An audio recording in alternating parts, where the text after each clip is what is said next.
sabemos que esta vida aún no ha terminado, ¿eh? Esta vida continúa hasta que el Señor determine lo contrario. Y hemos sido llamados y hemos sido capacitados, hemos sido provistos de todo lo necesario para vivir la vida que Jesús nos ha regalado con sabiduría. Con sabiduría.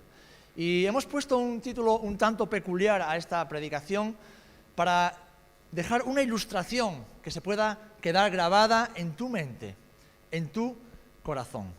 Una ilustración curiosa, tal vez algo extravagante, pero que te permita recordar cada día de tu vida cómo el Señor quiere que vivas la vida cristiana, la vida a la cual has sido llamado y llamada. El medallón de los sabios. Vamos a estar reflexionando en el libro de Santiago. ¿Sabéis? El libro de Santiago, la carta de Santiago, es un libro maravilloso. Tiene nada más que 5 capítulos, pero contiene casi todos los elementos que podemos encontrar en el Evangelio en cuanto a la vida práctica, la vida que tú y yo debemos llevar como creyentes.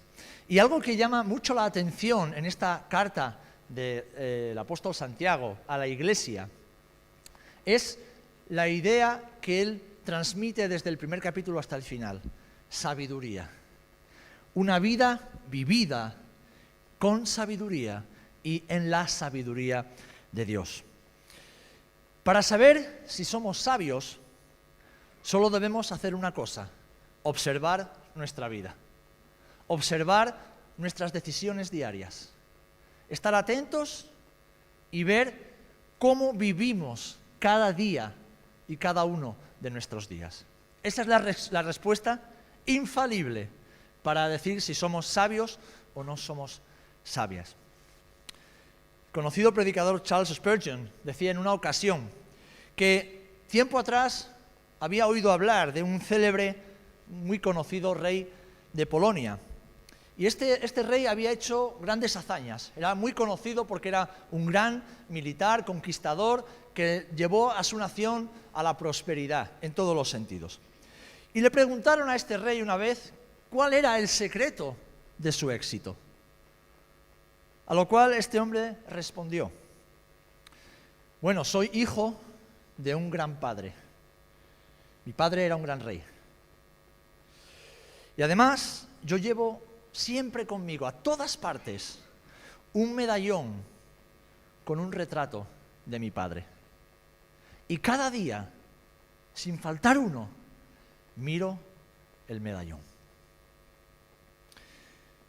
Decía además que cada vez que tenía que entrar en combate, antes de decidir qué iba a hacer con sus tropas, miraba al retrato de su padre y en él recibía el valor y la sabiduría para enfrentar la batalla.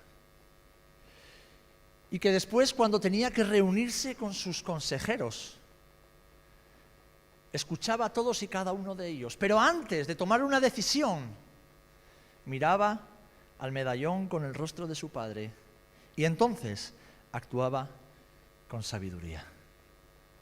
Hermanos, hermanas, vivimos tiempos complejos, tiempos dramáticos, tiempos donde nuestras decisiones son de suma importancia. Y Dios nos ha llamado, el Señor nos ha capacitado, nos ha provisto de todo lo necesario para que tú y yo vivamos como sabios. Amén. Porque todos tenemos el medallón de nuestro Padre. Lo primero que quiero que recordemos, dale a la siguiente diapositiva, Dani, es que nuestro Padre no es un rey cualquiera. Nuestro Padre sí que es un gran Padre. Sí que es un gran Padre. Fijaros, Santiago capítulo 1, versículo 1 en adelante, dice: Santiago, siervo de Dios y del Señor Jesucristo, a las 12 tribus que están en la dispersión, salud. Hermanos míos, tened por sumo gozo cuando os halléis en diversas pruebas, sabiendo que la prueba de vuestra fe produce paciencia.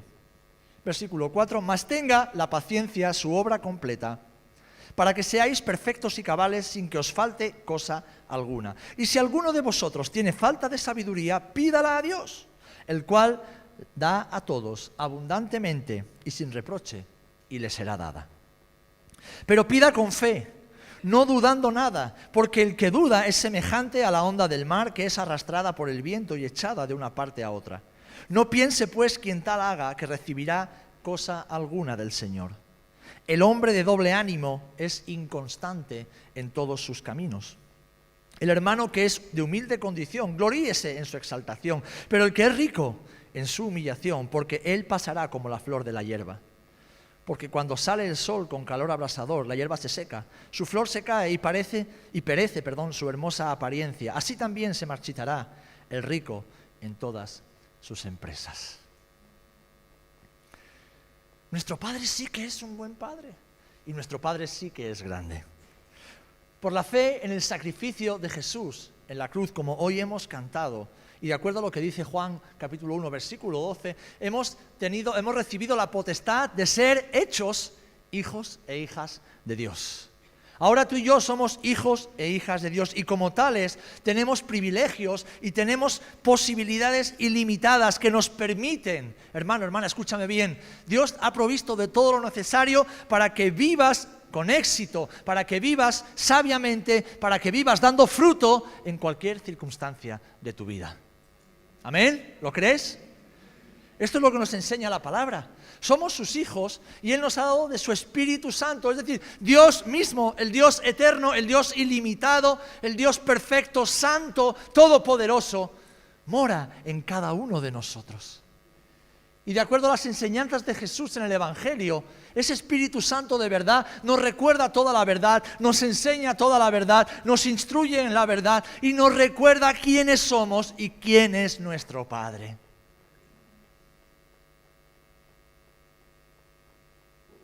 Nos acompaña allá donde vayamos.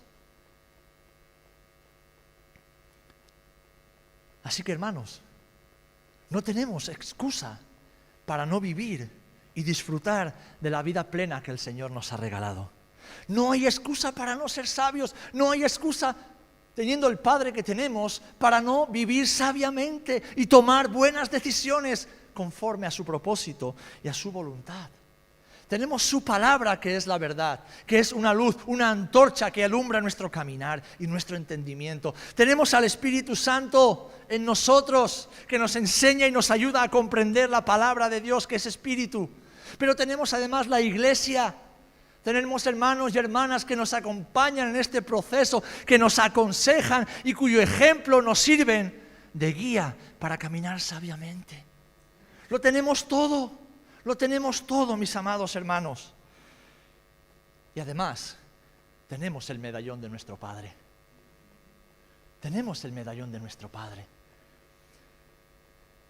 Queridos, la sabiduría de Dios es la que nos lleva a cumplir con su perfecta voluntad. Y cumplir con la voluntad de Dios para cada uno de nosotros es garantía de una vida llena de propósito y de bienaventuranza. Amén.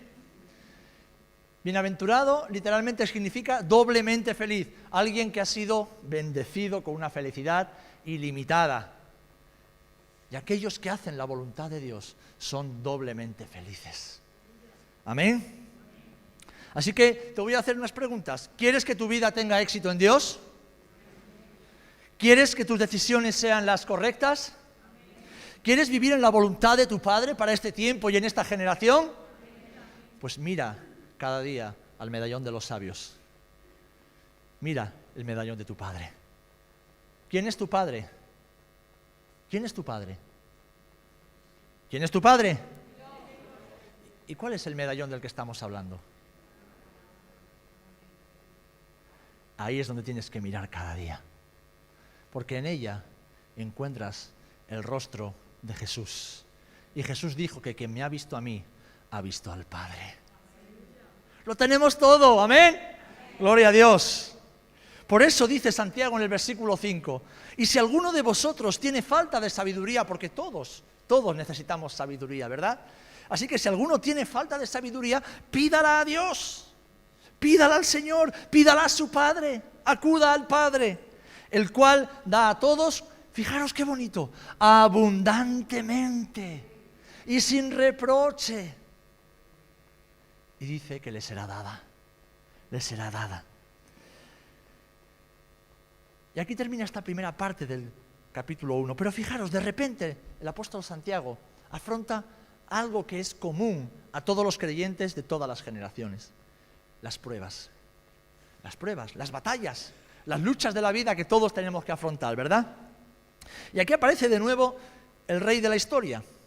Decíamos que cuando le preguntaron el secreto de su éxito, decía que era porque antes de afrontar una batalla, miraba al medallón de su padre y ahí cobraba valor y recibía sabiduría para saber lo que tiene que hacer. Yo te pregunto, ¿dónde miras tú en medio de tus batallas?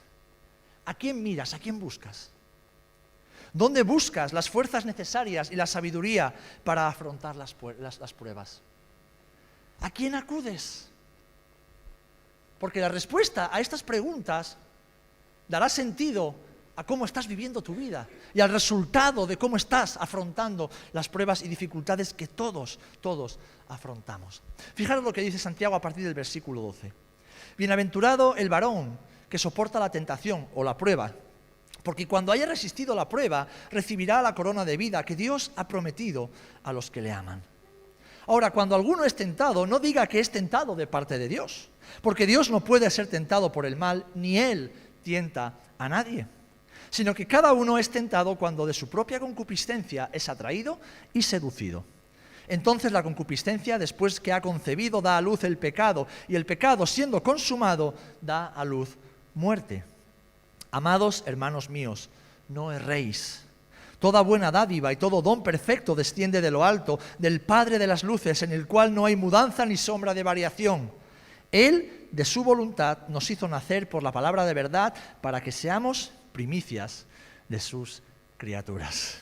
Gloria al nombre del Señor.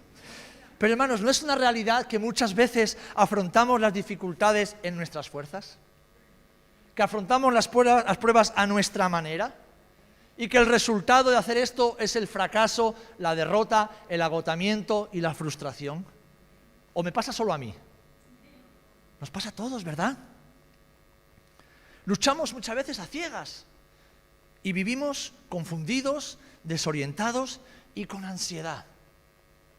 No identificamos a nuestros enemigos y entonces lo fácil siempre es buscar a un enemigo externo. Cuando lo que hemos leído aquí en Santiago es que Dios no nos tienta porque Dios no puede ser tentado por el mal. ¿Dónde está nuestro peor enemigo según Santiago? Aquí. Nuestro yo, que como veremos después se cree mucho más sabio de lo que es, cree que con su propia sabiduría puede pelear las batallas de Jehová. Y eso es imposible. Eso es imposible. Y yo creo que esto sucede en muchas ocasiones, hermanos, porque aunque hemos oído mucho acerca de Dios, y tal vez hemos leído mucho y estudiado mucho acerca de Dios, no lo conocemos en la intimidad. Podemos ser los mayores teólogos expertos en Dios y las ciencias bíblicas y no tener la más mínima intimidad con el Dios de la palabra. Yo conozco a mucha gente así.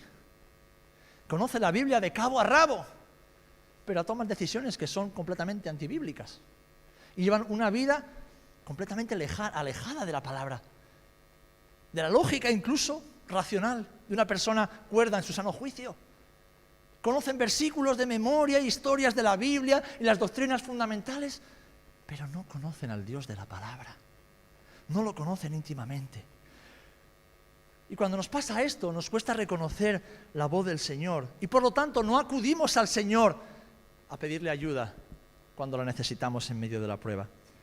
Por eso debemos recordar lo que Jesús nos dijo antes de irse. Él nos prometió que estaría con nosotros todos los días. Y Él nos dijo que Él pelearía nuestras batallas.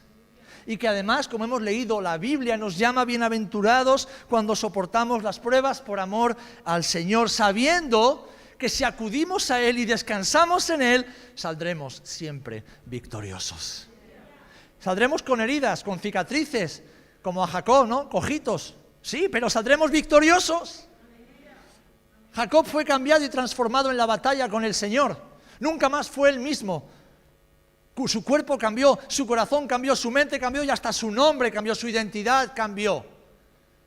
Y ya no era Jacob el engañador, el usurpador. Se convirtió en Israel, el que lucha con Dios y con los hombres y vence. Eso es lo que sucede cuando pasamos tiempo en intimidad con el Señor. El Señor nos deja marcados para siempre. No volvemos a ser nunca más los mismos. Pero aprendemos a pelear las batallas aferrados a nuestro Señor. De hecho, el apóstol Pedro lo describe así en su primera epístola en el capítulo 4. Fijaros, a partir del versículo 12, primera de Pedro, capítulo 4. Amados, no os sorprendáis del fuego de prueba que os ha sobrevenido, como si alguna cosa extraña os aconteciese, sino gozaos por cuanto sois participantes de los padecimientos de Cristo, para que también en la revelación de su gloria os gocéis con gran alegría. Si sois vituperados por el nombre de Cristo, sois bienaventurados, porque el glorioso Espíritu de Dios reposa sobre vosotros. Ciertamente, de parte de ellos, Él es blasfemado, pero por vosotros el Señor es glorificado. Es decir, Pedro nos está diciendo que las pruebas, las dificultades, son la consecuencia natural de una vida cristiana vivida conforme a la palabra del Señor. Pero hemos leído, y volvemos a leer ahora en 1 Corintios, que nunca un hijo o una hija de Dios será tentado, será probado más allá de lo que pueda soportar. ¿Cuántas veces decimos, y lo decimos, ¡ay Señor, no puedo más! Es la oración más necia que podemos hacer. ¿Cómo que no puedes más? En tus fuerzas no puedes más desde el principio. Lo que pasa es que no te has enterado.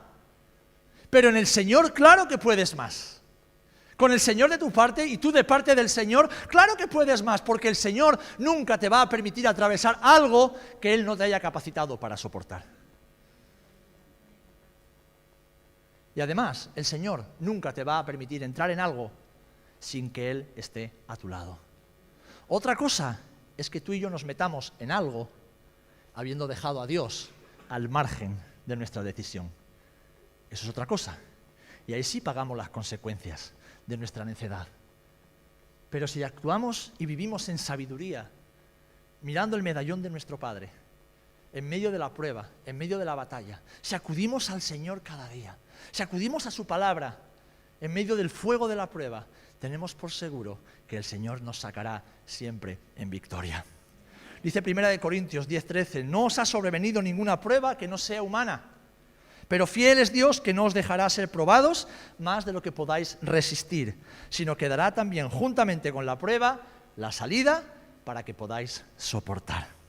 Así que, amados hermanos, en medio de la prueba debemos mirar a nuestro Padre Celestial y pedirle siempre sabiduría y fuerza de lo alto para resistir y triunfar. Y esto el rey David lo hizo constantemente y lo ha dejado escrito para nuestro ejemplo y edificación en los Salmos.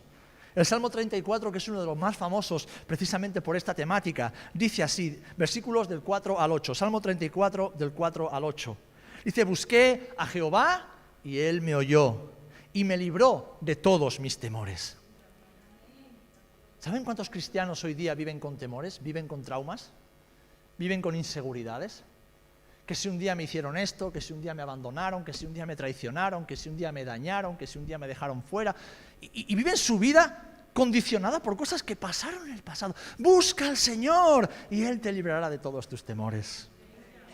Y dice que los que miraron a Él fueron alumbrados y sus rostros no fueron avergonzados. Este pobre clamó y le oyó Jehová y lo libró de todas sus angustias. El ángel de Jehová acampa alrededor de los que le temen y los defiende. Gustad y ved que es bueno Jehová. Dichoso el hombre, la mujer que confía en él. Qué gloriosa declaración del rey David.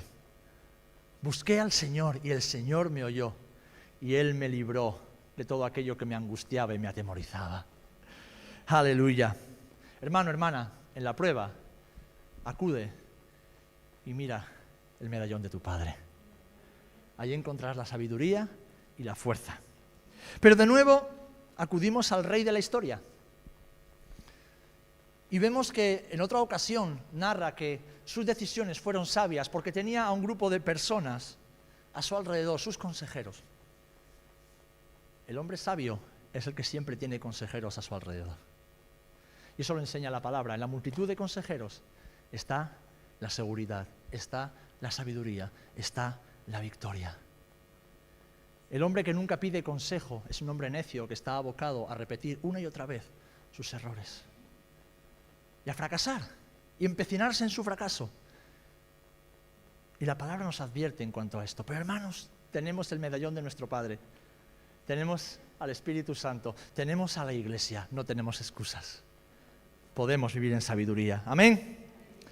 Dale la siguiente. La siguiente. Esta te la has saltado, Dani, no estabas atento. No has sido sabio esta vez. En las decisiones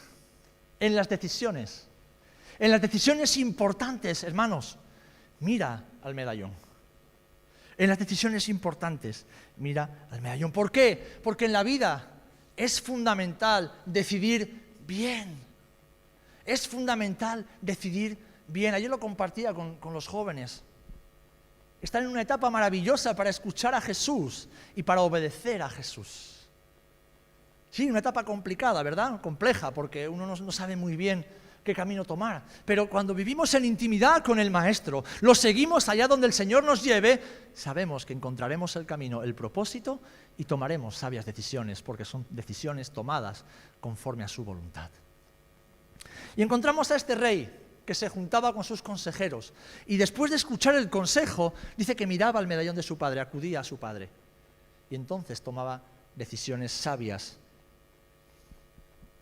Hay una ley de la cual nos habla la Biblia y la propia naturaleza, y es la ley de la siembra y la cosecha. ¿Cuántos la conocemos? Todos conocemos esta ley, ¿verdad? Bueno, la ley de la siembra y la cosecha nos dice, resumidamente, que hoy somos el resultado de lo que decidimos ayer. Hoy somos el resultado de nuestras decisiones de ayer. Y mañana seremos el fruto de nuestras decisiones de hoy. Es decir, que lo que hoy decidimos determinará lo que mañana llegaremos a ser. ¿Lo habías pensado alguna vez? Porque a veces nos quejamos de nuestro presente. Ay, tengo problemas, no me va bien el matrimonio, tengo deudas, con mis hijos es todo un desastre, el trabajo va así, va asá, con la familia. Y hay cosas que no podemos controlar, que vienen y ya está. Pero muchas de esas cosas son el resultado y el fruto de nuestras decisiones del pasado. Y debemos aprender de todo eso también. Dios nos llama a ser sabios y sabias para aprender también de los errores y actuar hoy de manera que mañana recojamos una buena siembra. Tenemos un gran ejemplo en el rey David. Los hermanos que estuvieron en la reunión de hombres el sábado pasado lo van a volver a escucharlo, pero nunca es malo, ¿verdad? El rey David, en 3 momentos fundamentales de su vida, 3 momentos dramáticos de su vida, pudo escoger entre mirar al medallón o hacer las cosas a su manera. En 1 Samuel, capítulo 23, vemos a David, que el Señor le habla acerca de Keila, una ciudad en el desierto de Judá, y que iba a ser atacada, o había sido atacada por los filisteos. 1 Samuel 23. Y el Señor le dice, ¿qué haré? ¿Iré a liberarla? O sea, David pregunta, ¿iré a liberarla o no? El Señor dice, vete porque la liberarás. Dice que él va y expulsa a los filisteos, libera la ciudad, pero estando él dentro de la ciudad celebrando, sospecha de que Saúl viene a buscarlo y de que la ciudad lo va a traicionar. Y entonces David pregunta y consulta al Señor y dice, Señor, ¿qué haré? Porque ¿me van a traicionar o no me van a traicionar? ¿Me van a entregar a Saúl o no? Y el Señor le dice, te van a entregar a Saúl, vete. Y entonces él coge a sus hombres y se van. Y como se va, libera a todos sus hombres de la muerte. Vemos en 1 Samuel también, capítulo 30, versículos 6 al 8 y el versículo 19, vemos cómo David estaba merodeando, peleando batallas, y cuando estaba su mujer, sus hijos y toda la gente de sus soldados en Siclag, vinieron los amalecitas. Dice que asaltaron y lo saquearon todo y quemaron a fuego la ciudad y se llevaron a la mujer, los hijos y el ganado, se lo llevaron todo. Cuando vuelve David con sus hombres, se encuentra que no tenían nada. Dice que los hombres empiezan a entristecerse, empiezan a llorar y de repente empiezan a acusar a David. Esto nos ha pasado por tu culpa, David. La culpa siempre la tiene el pastor. Pase lo que pase. Alguien me ha dicho que si la culpa del COVID la tengo yo. Digo, pues tal vez. ¿Y qué hizo David? ¿Qué hizo David? ¿Huyó? ¿Se enfrentó a sus hombres? ¿Reclamó su autoridad? No. Dice que se fortaleció en el Señor. Y acudió a él y le dijo, Señor, ¿qué haremos? ¿Perseguiremos a los amalecitas o no lo haremos? Y el Señor, ¿qué le dijo? Vete, porque los entregaré en tu mano. Y dice que fueron, los persiguieron, los derrotaron a todos y fue grande el botín que recuperaron. Es decir, recuperaron lo que era suyo, no perdieron ni un solo niño, una sola mujer, ni un solo ganado, sino que además despojaron a Amalek de toda su riqueza. Porque cuando consultamos a Dios en medio de las decisiones importantes, no solamente vencemos, sino que somos muy beneficiados. Y hay una tercera ocasión en la que David, justo después de ser nombrado rey, segunda de Samuel capítulo 5, versículos del 19 al 25, vemos a David que ha sido nombrado rey sobre todo Israel. ¿Y qué le sucede justo después de que es nombrado rey? Que los filisteos se levantan contra Israel y asedian la ciudad. Y entonces David, ¿qué hace? Señor, ¿qué haremos? ¿Atacaremos a los filisteos o qué haremos? Y el Señor le dice, vete, atácalos porque los entregaré en tu mano. Y David obedece y son derrotados. Pasó no mucho tiempo y de nuevo los filisteos, que eran testarudos, se levantaron contra David. Y David se vio en la misma situación porque los filisteos estaban en el mismo sitio donde David los había derrotado tiempo atrás. ¿Y qué hace David? Hombre, Señor, me lo han puesto a huevo. Estos no están muy espabilados, ¿eh? Vamos a por ello, los hemos ganado una vez, lo hacemos otra vez. No, no, hermanos, no. David fue y consultó a Jehová. Señor, ¿qué haremos? ¿Los atacaremos o no?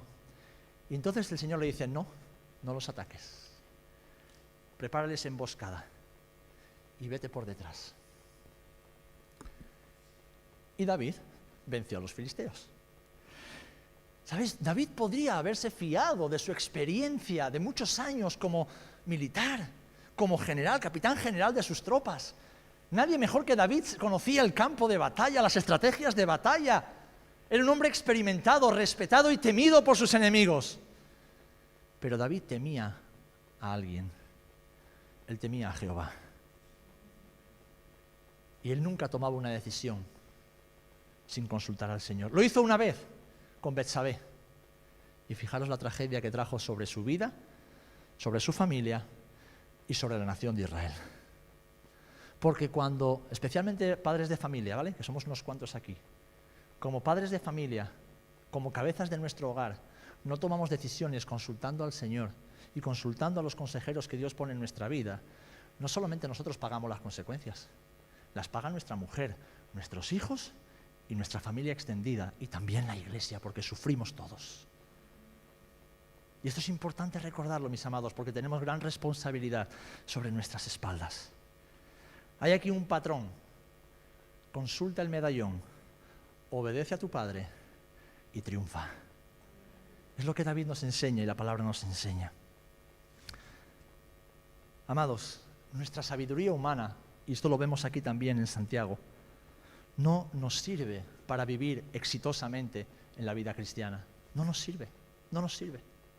De hecho, fijaros, en el capítulo 3, versículo 13 y 18 dice así: ¿quién es sabio y entendido entre vosotros? Muestre por la buena conducta, es decir, por las buenas decisiones, en sabia mansedumbre, su sabiduría. Pero si tenéis celos amargos y contención en vuestro corazón, si os jactáis, no mintáis a la verdad, dice Santiago, porque esta sabiduría no es la que desciende del cielo, sino terrenal, animal y diabólica. Porque donde hay celos, donde hay contención, allí hay perturbación y toda obra perversa. Pero la sabiduría que es de lo alto es primeramente pura, después pacífica, amable, benigna, llena de misericordia y de buenos frutos, sin incertidumbre ni hipocresía. Y el fruto, siembra y cosecha, y el fruto de justicia se siembra en paz para aquellos que hacen la paz. Hermanos, hermanas, nuestra sabiduría humana no sirve para la vida cristiana. No sirve. Las experiencias son buenas y necesarias, pero, como decía Salomón, Proverbios 3, del 3 al 8, fíate del Señor de todo tu corazón y no te apoyes en tu propia prudencia. Reconócelo en todos tus caminos y Él enderezará tus veredas. No seas sabio en tu propia opinión. Teme al Señor y apártate del mal, porque será medicina a tu cuerpo y refrigerio para tus huesos. Hay sanidad emocional, física y espiritual cuando vivimos en obediencia al Señor, cuando vivimos sujetos a la voluntad de Dios, consultando al Señor cada día. Vivimos tiempos difíciles, amados, así que es tiempo de tomar decisiones importantes, difíciles, pero decisiones sabias. Y para ello debemos mirar al medallón de nuestro Padre cada día, que es el medallón de los sabios. Y me gustaría concluir viendo rápidamente unos consejitos que Santiago nos da a partir del capítulo 2 en adelante. Él nos da unos consejos para vivir con sabiduría. Adelante, Dani. Consejos que los encontramos en la palabra y que se repiten desde el principio de la Escritura hasta el final. Y los menciono brevemente porque son sencillos, pero cuando los ponemos en práctica en nuestra vida, traen fruto, fruto de justicia, fruto de paz, fruto de bendición y fruto de prosperidad. En el capítulo 2, fijaros lo que dice: amonestación contra la parcialidad. ¿Qué es la parcialidad?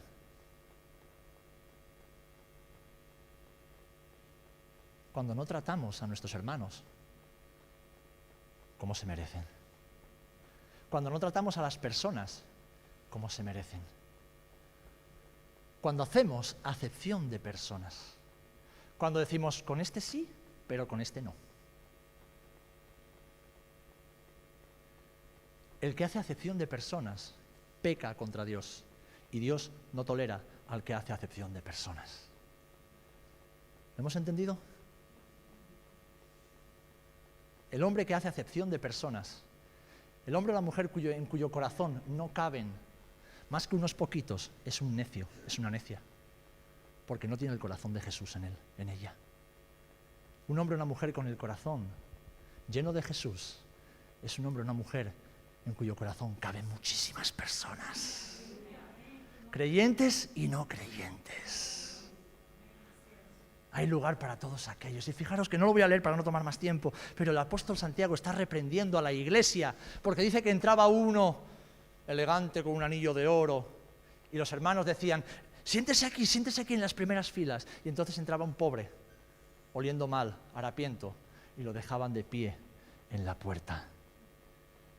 Yo te hago una pregunta, ¿con quién te juntas tú? ¿Con los que te pueden devolver los favores? ¿O con aquellos que saben que no te los pueden devolver? ¿Con quién caminas tú? ¿Con los que te calientan la oreja? ¿O con aquellos que sabes que te van a decir siempre lo que necesitas escuchar por tu bien?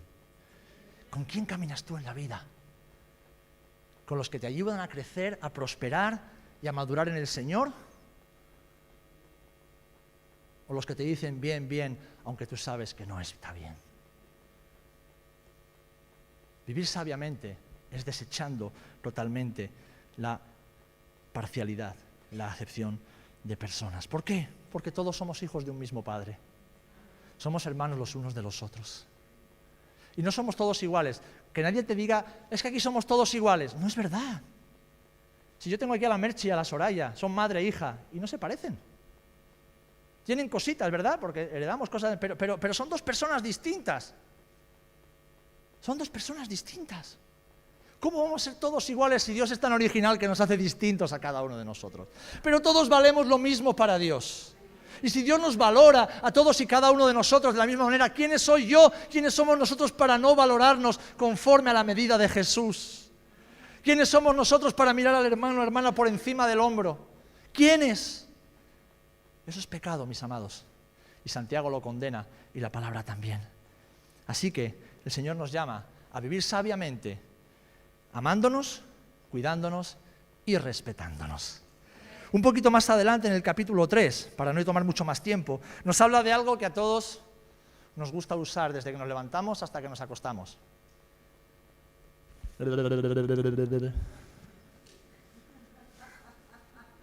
La lengua. La lengua. Decía Jesús en el Evangelio de Lucas, capítulo 6, de la abundancia de tu corazón se mueve tu lengua. Habla la boca. Hermanos míos, no os hagáis maestros muchos de vosotros, sabiendo que recibiréis mayor condenación. Estoy en Santiago 3. Porque todos ofendemos muchas veces. Si alguno no ofende en palabra, este es varón perfecto, capaz también de refrenar todo su cuerpo. Y esto no es revelación de Dios, pero en esta sala no hay ninguno de esos. No somos. He aquí nosotros ponemos freno en la boca de los caballos para que nos obedezcan y así dirigir todo su cuerpo. Mirad también las naves, aunque tan grandes y llevadas de impetuosos vientos, son gobernadas con un pequeño timón por donde el que la gobierna quiere. Así también la lengua es un miembro bien pequeñito, pero se jacta de grandes cosas. He aquí cuán grande bosque enciende un pequeño fuego. Y la lengua es un fuego, un mundo de maldad. La lengua está puesta entre nuestros miembros y contamina todo el cuerpo e inflama la rueda de la creación y ella misma es inflamada por el infierno. ¡Wow! ¡Qué palabras, eh! ¿Tú te juntas con gente que te dice esto cuando estás criticando? ¿O te juntas con los que alimentan el fuego? Porque toda naturaleza de bestias y de aves y de serpientes y de seres del mar se doma y ha sido domada por la naturaleza humana, pero ningún hombre puede dominar la lengua, que es un mal que no puede ser refrenado, llena de veneno mortal. Con ella bendecimos al Dios y Padre, y con ella maldecimos a los hombres que están hechos a la semejanza de Dios. De una misma boca proceden bendición y maldición. Hermanos míos, esto no debe ser así. ¿Acaso alguna fuente hecha por una misma abertura, agua dulce y amarga? Hermanos míos, ¿puede acaso la higuera producir aceitunas o la vid higos? Así también ninguna fuente puede dar agua salada y dulce. ¡Wow! Bonitas palabras para empezar el domingo, ¿eh? El sabio, la mujer sabia, que acude cada día al medallón de su padre, sujeta su lengua. Sujeta su lengua. Guarda su lengua. Porque de las palabras de nuestra boca se deduce toda nuestra sabiduría. Así que, hermanos, antes de abrir nuestra boca cada mañana, en cada situación, pidámosle al Señor sabiduría para que nuestra lengua sea un instrumento de gloria para el Señor y de bendición y edificación para nuestros hermanos. Si vas a decir algo que sabes que no va a bendecir a tu hermano, ¡cállate! Te lo digo en el amor del Señor, ¡cállate! Porque pasamos de ser embajadores del reino a embajadores del infierno de un momento a otro. Si no vas a decir algo que glorifique el nombre de tu Señor, a quien confiesas con tu boca, cállate y pídele sabiduría al Señor. Amén. Pídele al Señor que tu lengua sea un instrumento de edificación y gloria y no una espada afilada que destroza todo lo que pasa a su alrededor. Pídele al Señor sabiduría. En el capítulo 4 vemos algo interesante también. Tercer consejo. ¿Cómo es nuestra relación con el mundo? ¿Cómo nos relacionamos con el mundo? Fijaros que Santiago va tocando todos los palos, ¿eh? Y yo voy terminando. Y yo solamente quiero resumir esto. Un hombre o una mujer sabio en el Señor, no sirve a dos señores.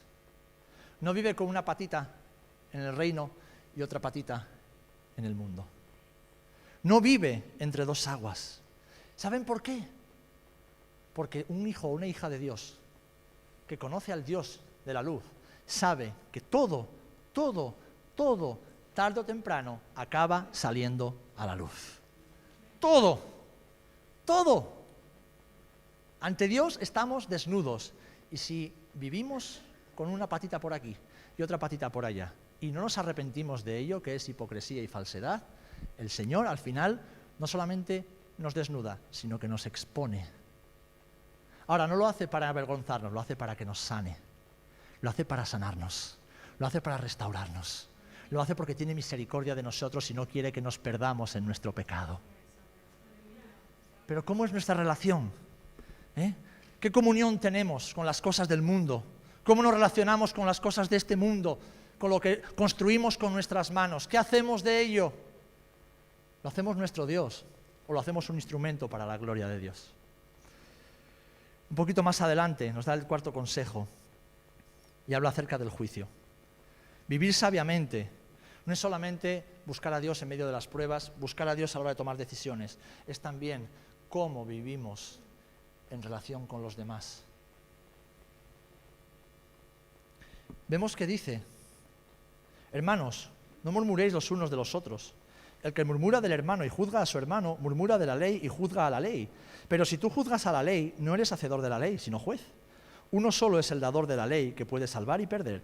Pero tú, ¿quién eres para juzgar a otro? Un día decía Lloyd algo muy acertado. Cuando alguien nos juzga, a que nos sentimos juzgados. Hermano, no me juzgues. Pero que cuando juzgas, no te sientes juez. No nos sentimos jueces cuando juzgamos. No, es lo que yo creo, es lo que yo opino. Los veo muy callados ahora. Dice la palabra que con la misma medida que juzgamos, seremos juzgados. Así que antes de emitir un juicio contra un hermano o una hermana, debemos pedirle sabiduría al Señor para entender qué es lo correcto. Y debemos recordar esto. ¿Quién te ha hecho a ti? ¿Quién me ha hecho a mí juez? De nada ni de nadie. ¿Quién? ¿Quiénes somos nosotros para juzgar a nadie? Si juzgando a otros, estamos juzgándonos a nosotros mismos y estamos juzgando a Dios, que es el que ha dado la ley. Así que, hermano, cuando no comprendas algo, no juzgues, pregúntale al Señor, acude al Señor. Y termina la epístola hablando de algo que es tan fundamental para nosotros. Una vida sabia es una vida que se vive en oración. Una vida que se vive en oración. Y la oración produce paciencia en nuestras vidas. Lo vemos en el capítulo 5, versículos del 1 al 20. Y dice así, no voy a leerlo todo, un poquito. Por tanto, hermanos, tened paciencia hasta la venida del Señor. Mirad cómo el labrador espera el precioso fruto de la tierra, aguardando con paciencia hasta que reciba la lluvia temprana y la tardía. Tened también vosotros paciencia y afirmad vuestros corazones, porque la venida del Señor está cerca. Versículo 16, confesaos vuestras ofensas unos a otros y orad unos por otros para que seáis sanados. La oración eficaz del justo puede mucho. Debemos orar como conviene, en el Espíritu, en la voluntad de Dios, esperando pacientemente por su respuesta y sometiéndonos siempre a su voluntad. Hemos sido llamados a vivir sabiamente, acudiendo a la palabra del Señor, acudiendo al lugar de la oración, pidiendo el consejo a aquellos que Dios ha puesto a nuestro lado, para desechar toda parcialidad de nuestras vidas, para vivir sujetando nuestra lengua, para vivir velando por nuestra vida y sabiendo qué lugar ocupamos en relación con el mundo, para desechar todo juicio y para ser pacientes y orar. Hemos sido llamados a acudir a la palabra del Señor para, en medio de las pruebas, dar gloria a Dios y pedirle sabiduría y fuerza. Y hemos sido llamados a vivir una vida sabia, acudiendo a la palabra del Señor cada día para tomar decisiones. ¿Saben? Y ya he concluido con esto. Me duele constantemente ver a hermanos y hermanas en la fe, a los cuales amo con todo mi corazón, padecer y sufrir las consecuencias de malas decisiones. Me duele. Me duele, porque muchas veces ya con los años y la experiencia vas viendo lo que va a pasar, pero no piden consejo, no acuden al Señor, no van a la palabra, son sabios en su propia opinión y al final pagan las consecuencias y las sufrimos todos, las sufrimos todos. Hermanos, hermanas, estamos en tiempos donde los sabios tenemos que ser aún más sabios, donde tenemos que tomar decisiones cada día, en cada momento,